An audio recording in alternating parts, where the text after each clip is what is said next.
Hey everybody, welcome to On Grade, episode 5. It's Brandon coming to you live from the studio.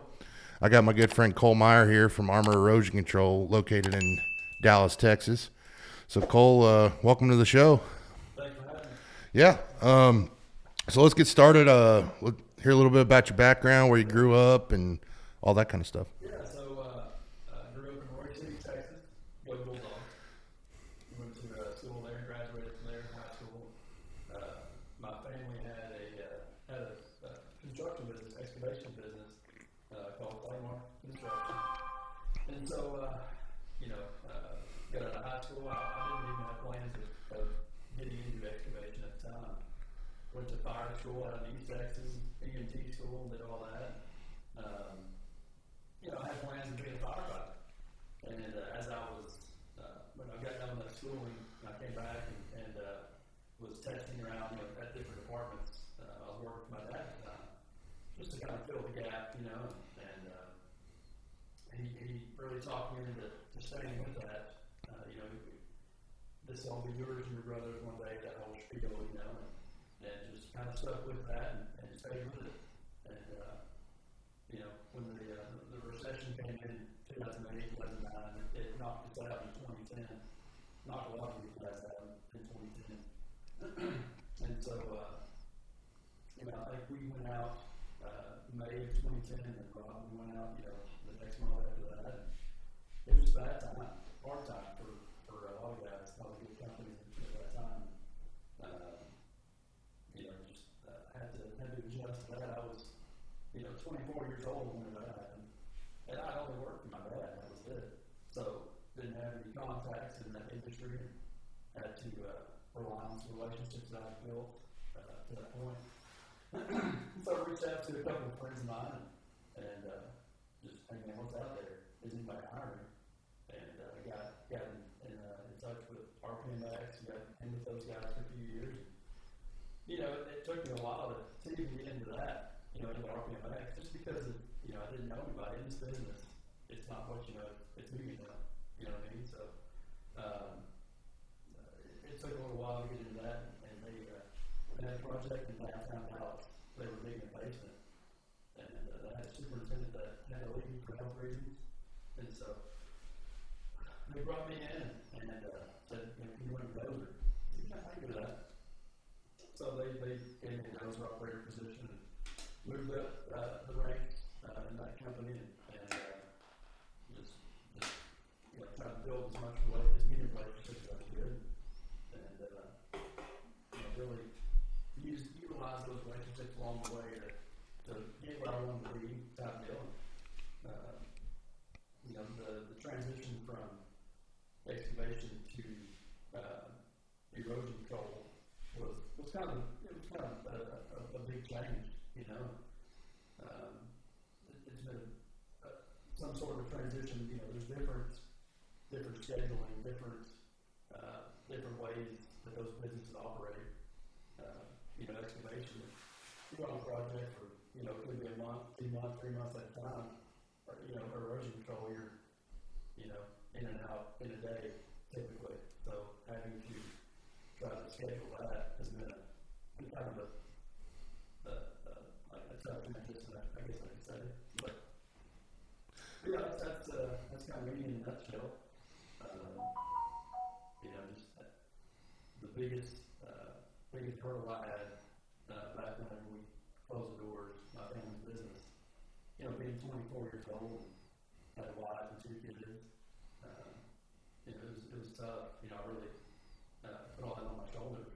As far as how to provide for my family. It's tough to see, that potential coming again. What that looks like around the corner. Yeah, I wanted to talk to you about that. I know you and I talked on the phone earlier today, and we were kind of talking about what we're going to talk about tonight. What similarities are you seeing between 2008 and 2023? I don't know, man. In 2008, it just seemed like it wasn't a gradual slowdown like it is now. It seemed like back then it was just a flip of a switch. You're busy, you're working, and then just all of a sudden it's just gone. It seems like there's better forecasting now, maybe. I don't know, but it seems like it's I think people are seeing it coming more now. Right. I would say the same. I've talked to a few guys, and the similarities are there, but the differences are massive. The similarities are interest rates are going up. That was going on at about the same time in '08. They did start gradually raising the interest rate, and because of the notes that they were writing back in those days, which today would be considered illegal, um, it changed the whole spectrum. And so because of that, it has made it so difficult for a lot of people to buy a home the first time, and even harder now with the interest rates, where you're having to, traditionally you were coming up with 10%. But if you're buying a home now that was 2 years ago when you and I were probably looking for homes, you're paying $250,000 for a home that's now $500K. And it's just unrealistic to pay these prices. And then on top of it, the interest rates are going through the roof. So as you were kind of talking about to me earlier, you said the residential sector is already kind of starting to slow down a little bit. Can you go into detail more about that? Yeah, it seems like, in my experience, it seems like that's the side of the business that always slows down first. Obviously, the housing market slows down. Commercial keeps going a little longer. Multifamily seems to go a little bit longer. But yeah, I'm seeing that, hearing that down the field. Hey, this developer, they're pulling back on this, or this builder's stopping this. I'm already hearing that now. So, just hoping that it does keep going longer, so we maximize on what we're doing now. What are you seeing with the labor shortage? Is it? Do you think it's getting better, or do you think it's getting worse? I don't think it's getting any better. It's funny you say that. I think that the testing labs have been hit the most, in my opinion, because it seems like the guys that are out there now are just warm bodies. A lot of these guys, there's a lot of good guys out there, a lot of good lab techs out there, don't get me wrong, but it seems like these testing labs have had to try to figure out how to manage all the work that's out there. And so they're just hiring whoever they get. And I've seen guys on these sites that don't even know how to turn the page on and run a density test. So I don't think it's getting better yet. Yeah. I have we just started moisture conditioning a job this morning, and I was out there on the job. It was in Irving, and it was the first time in probably 5 months we had a tech that had been doing it longer than 6 months. And the guy actually knew what he was really doing. And it's unbelievable how much faster, when you have a lab technician knows what they're doing, how much faster you can do moisture conditioning, cut, fill, all that kind of work. Because if a guy doesn't know what he's doing, he's just eyeballing and guessing it and saying, oh, well, you need to add more water. And he's not even reading the soils report that they provide him before he even gets to the job. So he's just shooting numbers out of it, and it makes it really difficult for a contractor to go, hey, dude, have you even read the soils report? And my guys are out in the field, Robert and David and, our new foreman, Cody, and they're calling me and going, I don't think this guy's read a soils report because he doesn't know what he's doing. So the other area I think that's hitting real hard right now, and it's not being discussed a lot across the country, and I think it's more specific to our area, is trucking. What are you seeing with the trucking? There's a humongous lack of trucks. I think that the trucking suppliers are having a hard time as well. The drivers are just they're needing more money, each day. So that's the load prices have gone up, hourly rates have gone up, because of fuel prices and things like that. And just the amount of work that's been out there, just the amount of trucks to cover all the jobs. Yeah, I'm noticing that as well. We have to almost use 3 to 4 different trucks on one job just to get the job to hit production, Right. so we can get the work done. There for a short time, man. I mean, you'd call and ask for 10 trucks, and you were getting one, maybe Right. 2. I mean, it was terrible. And it was last summer of 21. I'm sure you remember that. I mean, we could not get trucks anywhere, any job in any part of town. I could not get trucks. And it was because those massive jobs were going on, and they were paying guys $100 more a load than it was worth just to keep them hauling. So, tell me a little bit about Claymart from back in the day. Yeah, so my dad and his dad, my grandfather, they had what was called Myre construction back in the 70s, doing earthwork, utilities, mainly just single family residential is what they did. They closed that down, I don't know, I guess the first part of the 80s, and they opened up 10 outfits, and they had, I think at the height of that, they had 11 different locations around the Metroplex. I got in Bridgeport, down toward Kansas. They were the third largest supplier there for a little while, the 80s and 90s, and they closed that down, eventually sold out to Trinity Materials in the late 90s, and then started at Playmark. I think it was around 01 or 02, something like that. I was still in high school at the time, and that's how I got my start. I was, junior in high school. When I get out of school in the afternoon, I'd drive to a job site and clean off wood top for blade operators, and pick up roots and throw them in the backyards and front yards. That's how I got my start in this business. But we had, I think, 40 or 50 pieces of iron, maybe 30, 40 guys at the time at our largest. Anything from residential to schools to commercial. We did all kinds of dirt work, excavation. And like I said, just, the economy, when it went down hard. Right. And it wiped us out. Yeah. I remember hearing about you guys back in the day. We had talked about it when I was at Earthmasters. You guys have been doing a bunch of work that we were working right down the road from you guys and stuff. It was mom and pop company. We were mom and pop compared to you guys. And I remember seeing you guys all over the place back in the day. And so talk about your transition into Rumsey. I know you went into Rumsey for a while, so talk about that. Yeah, so I started with those guys in 2018. I think it was April 2018, something like that. I was with FCS at the time, FCS Construction. I was with them for 5 years, and then Rumsey called me. It was a good time to take that next step. I always had a career path in mind. As far as climbing the ladder for myself and my family, and making that advancement in my career. It was just the right call at the right time. So I went in with those guys as general superintendent for the earthwork division, and was with them, still am in a way, for about 4.5 years. And it's been a great company, it's been great experience, great guys, awesome guys to work with. They do earthwork utilities and now they do concrete paving as well. They want to, kind of get that three-headed monster attack on these jobs, and which really benefits the general contractor. And so back in 2020, November 2020 is whenever I picked up Armor Erosion Control. And obviously still working for Rumsey. I told the guys, hey, this is what I'm going to do. They were okay with it, which I didn't know how they were going to react to it. It's kind of odd, obviously, to start a business while you're working for someone.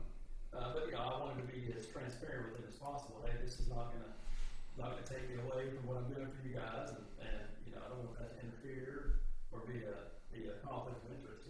It's not something that Rumsey offered, erosion control. So it was really a blessing to be able to start that and then know about it and support that. And it just got to a point where it's like, hey, man, what are we going to do with this? It's growing. We're getting busier and busier. And they just really took the approach that they wanted to be a part of it. And so we partnered up. And I guess the first part of this year, 22. And we changed the name a little bit. We did Armor Site Services because we also offer some saw cutting. And so we didn't want, the saw truck to roll up and say Armor Erosion Control, confuse anybody. So we just made it, kind of simplified it, changed the name a little bit to accommodate that. We'll do whatever, man. We'll wash your car. We'll do whatever makes money. And try to build a relationship with people and take care of people at the same time. So it's been an awesome experience. And it's been a pleasure to work with you. And you've been a great supplier for us, and you've been a great friend. And honestly, you've been a great therapist and mentor and great person to talk to when I'm having a terrible day. And it's always the best when you come by the office and we get to kick it for a few minutes. And I'm just glad you're here tonight with us. And I tell you, everybody, if you get a chance to use these guys on your job anywhere in the Metroplex, these are the guys to use. They do a great job. And Cole's a stand-up guy, and he runs a heck of a tight ship and a great company. Got nothing but great things to say about him. So what are you seeing payment term-wise right now? It's the elephant in the room. I talk about it with everybody. It's a little tough these days. I mean, the cash flow game, and it can make or break it sometimes. It does seem like it's taking a little bit longer these days. But you and I discussed. I think that's got a lot to do with the current state of things, the price of everything, the cost of goods and materials and fuel. People are making sure that everything they have is covered before they let that go. It seems like it's just taking a little bit longer these days to get that AR balance down where it needs to be. Absolutely. I'm seeing my best clients are 30 to 45, which is the traditional that we're used to down here, especially in the Metroplex.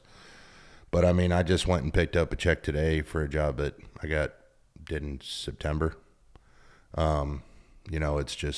It's crazy. I mean, we're about at the county's office filing a lien, and they're calling, "Oh, don't do it. We got a check for you." It's just, it's been a nightmare, honestly. The weather this last couple months has been real tough too, with the rain coming through, and then, this is the holiday week, and you got tons of guys out of town. I got tons of guys out of town, and it's like we're running with skeleton crews right now, trying to make it happen. I'm looking forward to see what 2023's got in store for us. I think it might be better than we think it is.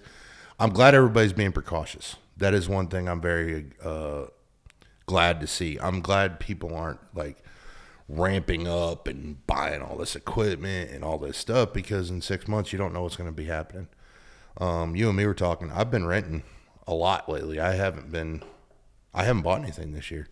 I don't know what's going to happen. Everybody's like, "Man, there's so much work right now and the money's good." And I'm like, yeah, the money part's great, but what's going to happen in 12 months? Where are we going to be sitting at? Are you going to be bidding 50 jobs a week still? Or are you going to be bidding 5? I mean, are you going to cut your estimating department in half? Biggest things that I'm seeing on my end is like, I can get all the work I want, but now they're starting to cut out stuff. Like they're like, "Hey, don't do the erosion control no more. Hey, we got somebody to do that. Hey, we got somebody to do the saw cutting. Hey, which that's not much money, in the full spectrum of an earthwork project. But what are they going to try to do next? They're going to try and be like, "Hey, we'll cover the trucking." Right. You know what I mean? Are they just going to get it to the point where all they're paying you for is labor and fuel and equipment? I mean, at that point, yeah, you can have good margins in that, but they're not going to pay you the rates you would charge on a T&M or a change order. So it's going to get to the point. They kind of did this when I was working in the oil field about 10 years ago. Fracking back in the day, they used to pay you for sand, the chemicals, all that stuff. Well, these oil companies got slick and go, no, we'll pay for the chemicals up front. We'll pay for the sand. We're just going to pay for the pumping. That's your cost. Well, there's no margins in that because you can't mark that up. You can only charge so much per gallon on that. So it's the same concept with us. I mean, they're going to eventually get just to where they're only covering us on an hourly. And maybe if you're lucky, you're getting 20% on that. I mean, you think I'm crazy, or does that seem realistic to you? No, not at all. I think just the cost, like you said, Yeah. going up so high. It's just, they're kind of, in a way, cutting out the middleman. Yeah. I'll just do this directly. Yeah. I mean, take the markup off of that and do it myself. Yeah. Mentality. Yeah. What are you looking forward to the most though next year? What are you looking forward to? Continued growth. Yeah, absolutely. I've got 2 crews right now, and then the saw cutting out, crew. Just continued growth and more good relationships like you guys, and just trying to make people happy. That's it. Yeah, I'm in the same boat. It's getting harder to make people happy now, though. I feel like I'm becoming more of the Grim Reaper lately. I hate to say it. Just trying to collect money, man. It's awful. What are you what are you doing on your end for marketing? What's your big thing? I mean, I know what you do, but for the viewers, what are you doing in regards to separating yourself from other erosion contractors? Honestly, I'm doing Facebook, LinkedIn, farmer site services on both of those. If you search stuff, I try to post as much as I can. Some videos and pictures of what we do. Handing out hats with our logo on them and stuff like that. On our trucks, I've got the biggest sticker you get on both doors, and try to put all the logos on our machines that we can. Just trying to do it that way, word of mouth. Hey man, I'm doing this. You need erosion control, you need salt cutting, trying to do it. Just everybody that I know. When I started, it was just all word of mouth. It was the relationship that I had made over my 20-year career in excavation was, hey man, I'm starting up a business. Can I help you out? And that just kind of kept traveling, and that's really all I've done to this point. Like I said, just punching out as much pictures and videos as I can on social media. You are the guru on it, I'll tell you. You do post some awesome stuff.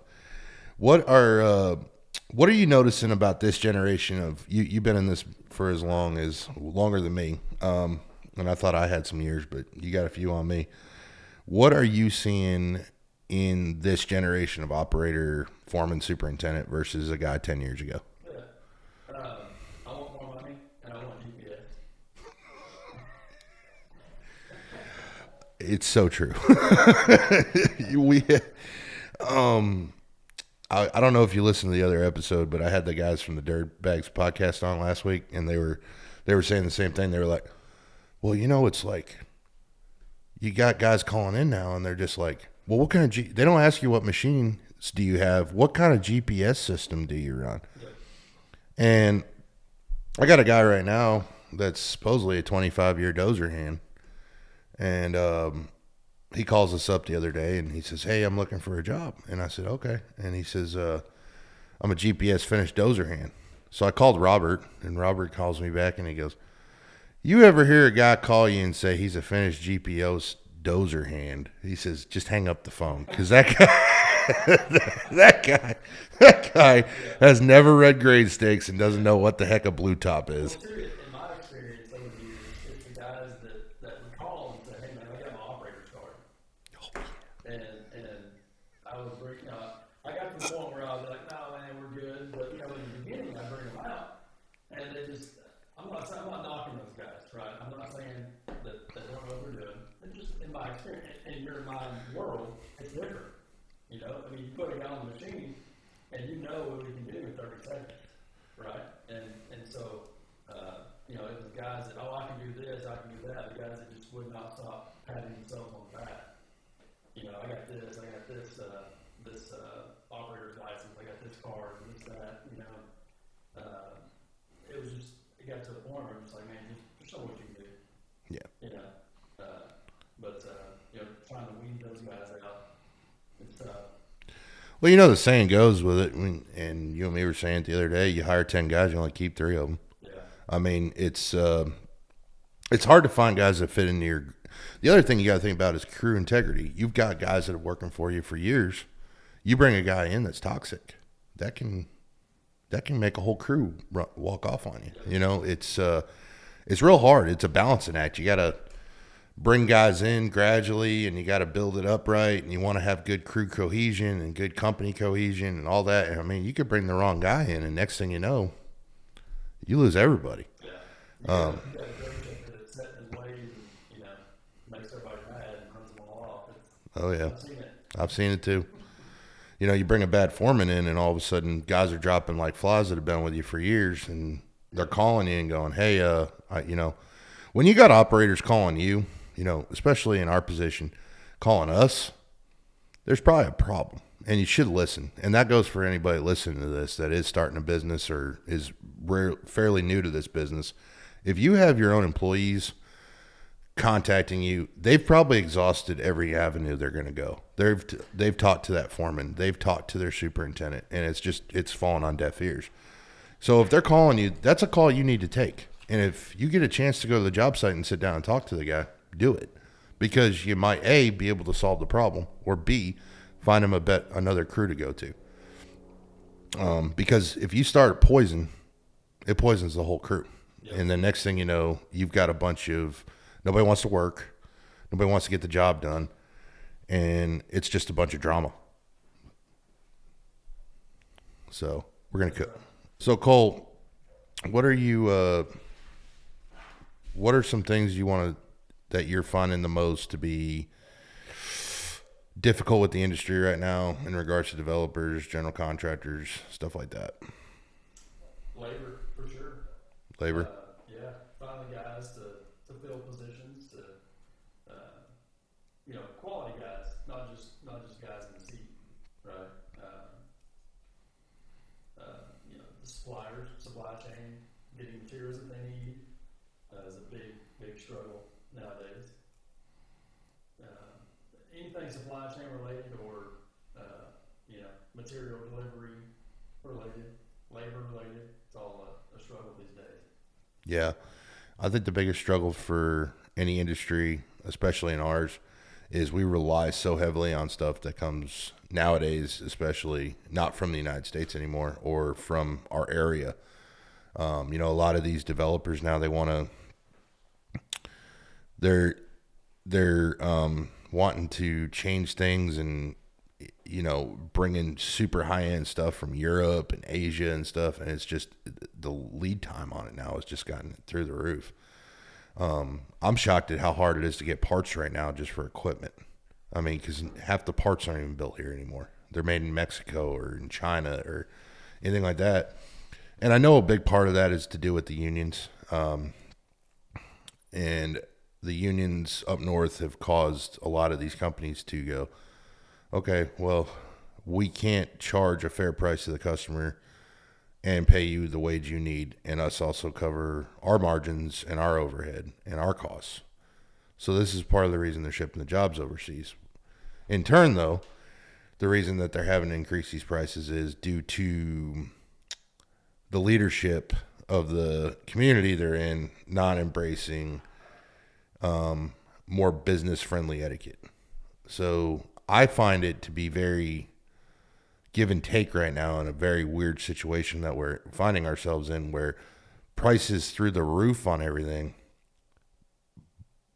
but you're also slowing down. It's really weird. It's a weird predicament we're in because the housing market, yes, it is slumping, but you're still paying twice for a house what you paid for it 2 years ago. Yeah. And people are still lining up to buy them. Yeah. That's the craziest part. I mean, it's like, whoa. Guys are developing on land that is twice the cost that it was 2 years ago. A $250,000 job a year ago is $500,000 now. It's insane. It is. And people are still building. Yeah. I'm not complaining. I mean, I thrive off of it. It's how I make a living, but I scratch my head some days. Eventually the music's going to stop, and we've got to prepare for that. What do you recommend our viewers to do to prepare for that? What do you say to these new guys that are out there right now that are just getting started and they're running a company that makes less than $1 million a year, or they're in their second year and they're going for that $2 million threshold? What do you tell those guys? Well, I mean, that includes myself. Yeah. With Armor, just keeping my head down, man. Just staying steady as I can, building those relationships, keeping those contacts as positive as I can. Just trying to put my best foot forward with everybody so that they don't scratch my name off the list, right? Because, I mean, you look around the Metroplex, there's erosion control companies out there all over the place. Right. I can name you 10 or 12 off the top of my head, and we're all out there doing the same thing. We're out there trying to be the best that we can for the clients, so that they don't forget you. They don't just go down to the next guy on the list type deal. And just gotta do the best that I can to make that guy make you call me again. Use me again. Absolutely. Not trying to take away from the competitors at the same time. I mean, I don't want all of it. I just want a piece of it, right? I mean, that's my mentality on this. I've got friends that in the earthwork world I used for years that are now competitors, and they're still friends. So I don't ever want to take any food off anybody's table. I just want to see that. I look at it like we're all just one big happy family. Even though we are competitors, we need to watch out for each other. That's why I'm pushing on us all as an industry, especially in the state of Texas. Us reaching out to our congressmen, us reaching out to our local reps. Maybe we need to get more involved, getting in with the local chamber of commerce, or contributing more to political parties. We're big in construction about we don't mix politics with work. It's the unwritten rule. It's been there for a very long time. We don't. The developers do. The GCs and the subs don't as much. But I believe in wholeheartedly that maybe we do invest more in adjoining organizations like Texo or NUCA or so many of these great organizations that are out there, the AGC corporations, all these. Because I think what'll happen is if we as subs stand up and go, okay, yeah, well, I get you're building this to appeal to the developer. You're building this to develop the communities and bring work and industry and all that stuff. That's great. They have a great margin as it is. They've already got a margin built into the execution of this project. When you're continuously nickel and diming every other sub on the job to increase that margin 5% more or whatever they're shooting to do, you're doing something you just talked about. You're taking food off somebody's table. Sure. So at what point do we as an industry go, enough's enough? We need a fair margin, just like you do. I know guys that are doing jobs right now that are barely making 3% because they have to compete with massive earthwork companies in the Metroplex. Because they have the iron to do the work, they have the knowledge to do the work, but at the end of the day, they're in that threshold of, they're in that $1 million plus project. They're doing the square building jobs. They're going out and chasing the multifamily projects. They're going out chasing these massive neighborhoods, these 100, 200 acre neighborhoods that are going up all over the place out here. There's got to be a give and take though. When a work is performed, and our lien laws are a joke here. They really are. You can file a lien. Okay, yeah, you can foreclose. Who ends up making money out of this deal? You know as well as I do. Who makes the money? Cole, I'm going to let you answer that, but you know as well as I do. Who's making the money out of the deal? No. Everybody in the room makes money but us. The supplier's going to get paid before we do. Your lawyer's going to get paid before we do, and then we get the crumbs. So what do we do as an industry to change the etiquette? What do we do as an industry to correct these problems? What do we do as an industry to move us into the 21st century when we're running off of a 19th century system? That's a tough question. Where do we get on that one? As far as running these jobs like they're supposed to be, it starts from the top with these GCs. The people that are in those positions, just knowing how to properly run a job, how to properly communicate with subs and run a schedule, so that the project doesn't get delayed and get into their pocket, which in turn, unfortunately, it affects the subs as well. A good project manager superintendent combo on these projects, it'll make or break the project for them and for the subs, really.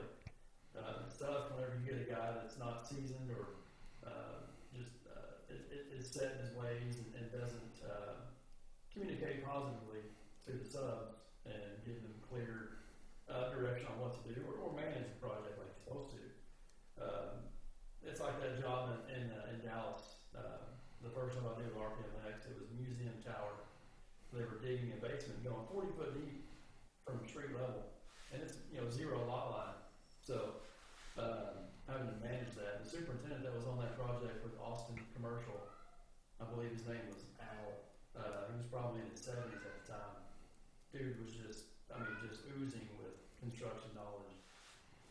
I probably learned the most on that one job. On that one job, I've learned more than on any other job. The guy the way he ran the project, his efficiency was just insane. We're managing 25 trucks sitting on the street trying to get in, get out. in the middle of downtown Dallas, and just the way that he handled that project was amazing. And I've always kind of modeled, what a superintendent for a project should look like from that guy. I never forgot that guy. That was 2010 when I first met him, and I think that's where it starts. Is just the people that are leading the way. The biggest thing that I'm finding too is, caveat kind of what you said, I've got project managers now that are just graduating out of college, and they're trying to tell me on the phone or in an email. Most of the time it's email nowadays, because I don't talk to anybody on the phone anymore, because if it's not in an email, unfortunately, good luck holding it up in court. So unfortunately, I've gotten that way now that I have to think that way constantly, that I have to, if they call me, I will literally text them to email me. If they're at that point with me on a job. I've hired a project manager now, though.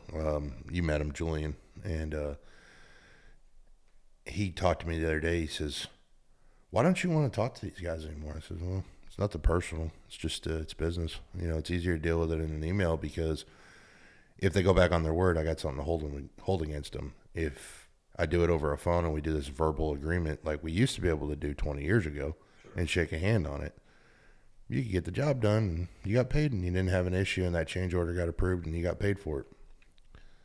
It's not like that anymore. You have to do everything in documents. And that's the biggest thing that I want to pass along to our viewers is document everything, dude. Take pictures of everything. You can get these field reporting softwares for, $20 a month? Right. And take all the pictures, and it builds a field report for you and a little question, and your guys can do it right on their phone. And I think, too, just adding an extra couple boxes of glue tops always helps. Mm-hmm. You always go back to that hub. It's there. Yep. If it's on grade, it's there. Yep. Just do a 20-foot grid. Yep. And just wear them out with glue tops. And also just making sure that you have a signed and executed change order before you do work. Mm-hmm. That's been a big mistake I've seen over the years. Some guys they get the verbal, like you said, and do the work, and then it comes to, hey man, I need to get paid on the change order. Well, it's not approved. And it just keeps on getting kicked down the road. Just a little bit of, like you said, due diligence on getting the email verification on all this stuff, and executed change orders, and just making sure that your ducks in a row before you do that work.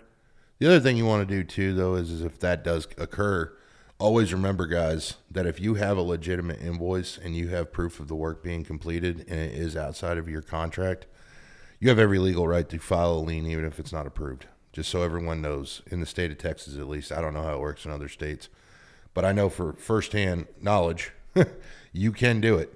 Verbatim, it's come from 3 attorneys I've spoke with over the years. If you have a legitimate approval email or any kind of proof that they have approved you to do that work, you are legally allowed to proceed with notices and and finally with a lien. So what are you thinking we're looking at next 5 years with technology, the business, the companies, the personnel? What do you see shifting? Oh, man, you always hear of operatorless machinery. Mm-hmm. I got a good friend named Jay Collop with Collop Enterprises. I met him, man, it's probably been, I think, 2005 or 6. I think when I first met him, we've stayed in touch over the years. I remember him telling me a story of being out on Caterpillar's proving grounds, and him in the seat of a pickup truck running 2 D10s, with the remote controls. I don't know if that's coming or how far away that would be, but I think the technology is always going to continue to evolve and change. I think that we'll probably see some machines out there with a dude in a cab of a truck running them, probably. Hoping that if we do go into a recession, hoping that we come out of it quickly, and just everybody can stay working, stay busy, keep food on the table. Absolutely. I think the biggest thing we have to do as an industry right now is come together. We don't need to separate ourselves. We don't need to, it should be healthy to have competition. Absolutely. Sure. But I believe at the same time, we need to watch out for each other. If you get burned by a contractor on a job, that's when you pick up the phone, you call your guys that you know are competitors, and you go, hey, brother, I went through a really rough patch just now with this contractor. Keep an eye out. You know, make sure that you double check everyone you work for. That's my biggest thing to do. The best reference is call guys you know for a fact have worked for them before. That's how I do it. I call around to the other excavation contractors around here, and I'll call Bobby or I call you. I've done that a few times, and you've told me a few times who not to work for and who to work for. The other thing that I wanted to talk about is, what do you think we're looking like with the residential market slowing down? How long do you think we got on commercial, industrial, that kind of work before that might start slowing down? It seems, you know, in the past, it seems 2 to 3 years down the road is whenever that starts to take a dip. You know, hopefully, excuse me, hopefully this time's different. Hopefully we can bridge that gap and just keep going. Yeah. Yeah, I mean, like you said, as far as how to project that, it's tough. You know, how do you, I ask the developers all the time, hey, what are you seeing? You know, what's it looking like out there? You know, and we got a good, 4 or 5 years before it slows down. So really staying in touch with those guys. Hey, what are you seeing? Hey, what's it look like? You know, just really leaning on those guys that are looking at it every day. What are you looking to do to think outside the box with work if it does start slowing down? What are your plans? What are some ideas you have for Armor to do in regards to, say, these neighborhoods start slowing down real quick all of a sudden? What's your backup plan? What's your strategy? Well, like I told you before, I'll wash your car if it'll pay. You know what I mean? So we'll do just about anything. Right. Having my background in earthwork, being so entrenched in that over the years, obviously would lean on my partners in business and that, and try to transition back into that if worse came to worse. But hoping and praying that it doesn't. Hoping and praying that Armor keeps growing like it is and just keeps us moving. My plan for Iron Eagle is, worst case, we're going to step back and work on our bonding. You and me were talking about this before. Working on bonding and trying to get into more public infrastructure work, trying to hop on the highway jobs, third party in it for guys like Weber and those bigger guys, and getting on that preferred bidders list so we can do the small stretches of road that they need help on. That's always a plan. Your payment terms are pretty rough, but you're going to get paid. The other thing I'm thinking about is, trying to get in with the airport. I've done some work out at the airport, DFW. And then schools, of course. Problem with schools, payment terms. We know that as well. It's give with one and taketh with the other, though. I tell everybody, in commercial, you're going to probably get paid kind of relatively in a fair amount of time. You can't charge as much. Public work, they're going to take their sweet freaking time to pay you, but you get massively better margins. So it's like it's a give and take almost with it's a double-edged sword, I guess you could say, with it. The other thing I'm looking at is trying to get in with like the co-ops, the more rural ones, and doing the clearing for them. Go out and clear lines for the power line guys, and putting in roads for them and stuff like that. That's good money, man. It's hard to get in with them, but once you're in with them, you do a good job for them. They'll keep you busy. And they always need erosion guys too, because they need guys to put down seed blankets, all that stuff. And the other thing too that you should think about is, reaching out to these highway guys. Start slowing down a little bit. Be like, hey, dude, do you guys need,